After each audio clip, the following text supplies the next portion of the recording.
Bismillahirrahmanirrahim.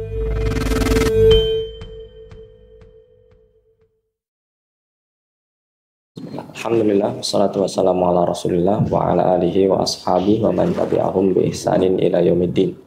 Ya ayyuhalladzina amanu taqullaha haqqa tuqatih wa la tamutunna illa wa antum muslimun. Fadilillah rahimani wa rahimakumullah. Alhamdulillah, puji syukur atas nikmat Allah Subhanahu wa taala yang tidak terhingga, terutama nikmat terbesar, nikmat iman, nikmat Islam, nikmat hidayah.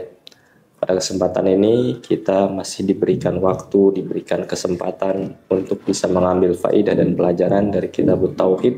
Kita akan masuki bab Maja'a fi dzabhi li ghairillah, yaitu bab tentang menyembelih untuk selain Allah Subhanahu wa taala.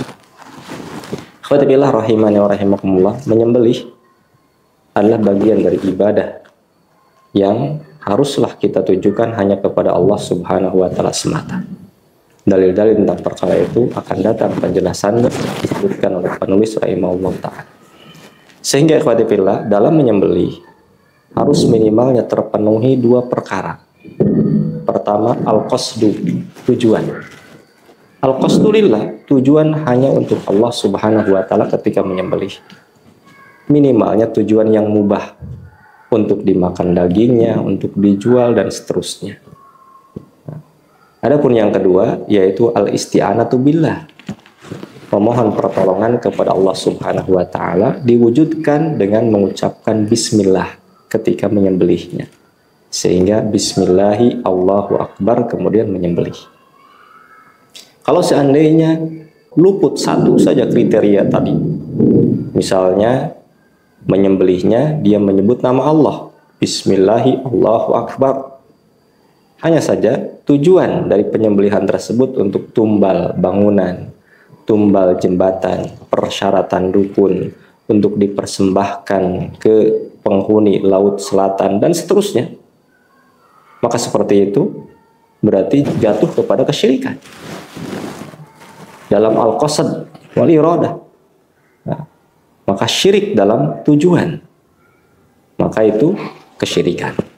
Walaupun tadi diawali dengan ucapan basmalah yang menggelegar sekalipun, maka tidak mempengaruhi, tetap sembelihan tersebut adalah sembelihan yang kepada selain Allah Subhanahu wa taala. Atau kosong dari syarat yang kedua, misalnya tujuannya karena Allah atau perkara mubah, tapi ketika menyembelih dia menyebut nama selain Allah Subhanahu wa taala, nama wali tertentu, nabi tertentu dan seterusnya, maka yang seperti itu adalah termasuk syirik dalam isti'anah. Syirik dalam isti'anah.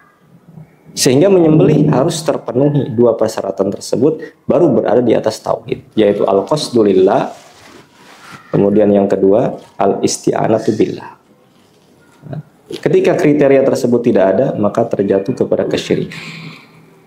Khawatibillah rahimana wa rahimakumullah, di antara dalil yang disebutkan oleh penulis rahimahullah taala, di antara yang pertama dalam surat Al-An'am ayat 162 163, di mana Allah berfirman, "Qul inna sholati wa nusuki wa mahyaya wa mamati lillahi rabbil alamin.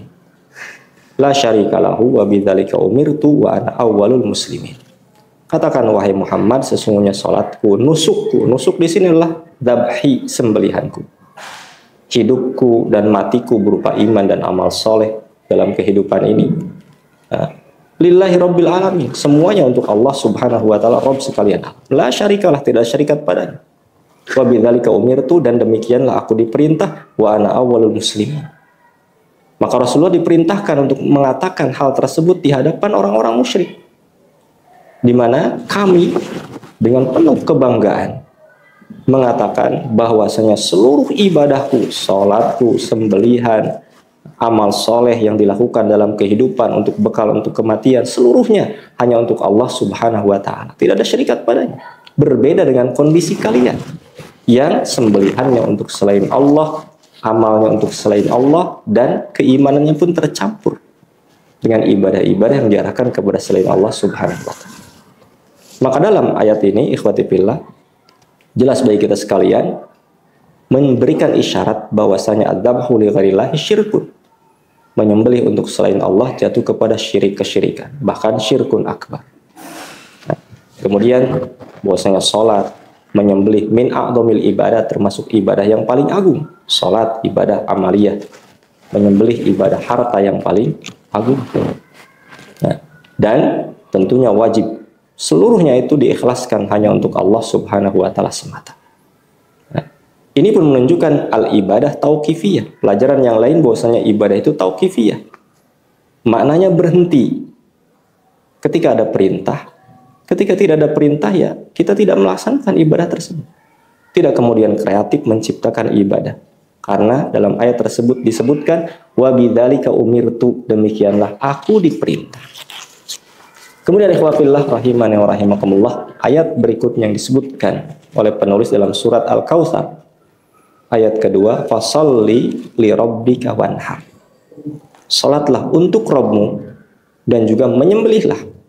Sebagaimana salat yang diarahkan kepada Allah semata, demikian pula tentunya menyembelih hanya diarahkan kepada Allah Subhanahu wa taala. Nah, maka dalam ayat ini jelas terdapat munasabah, kesesuaian ayat tersebut dengan judul bab kita, bahwasanya menyembelih adalah merupakan ibadah yang wajib diarahkan kepada Allah semata dan tidak boleh diarahkan kepada selain Allah. Kalau ditujukan sembelihan kepada selain Allah, jatuh kepada kesyirikan, bahkan jatuh kepada kesyirikan yang besar. Dari ayat tersebut tentu banyak pelajaran yang bisa diambil, diantaranya bahwasanya menyembelih untuk selain Allah merupakan kesyirikan. Demikian pula salat merupakan ibadah badaniyah, ibadah badan yang paling utama. Adapun menyembelih ibadah harta yang paling utama. Kemudian salat dan menyembelih min a'dhami madhahiri syukrin ni'am. Dari sana pun kita mendapati pelajaran bahwasanya salat dan menyembelih merupakan wujud dari syukur terhadap nikmat-nikmat Allah Subhanahu wa taala. Demikianlah ikhwati fillah rahimani wa rahimakumullah. Semoga bermanfaat. Subhanakallah bihamdika asyhadu an la ilaha illa anta astaghfiruka wa atubu ilaik. Walhamdulillahirabbil alamin. Assalamualaikum warahmatullahi wabarakatuh.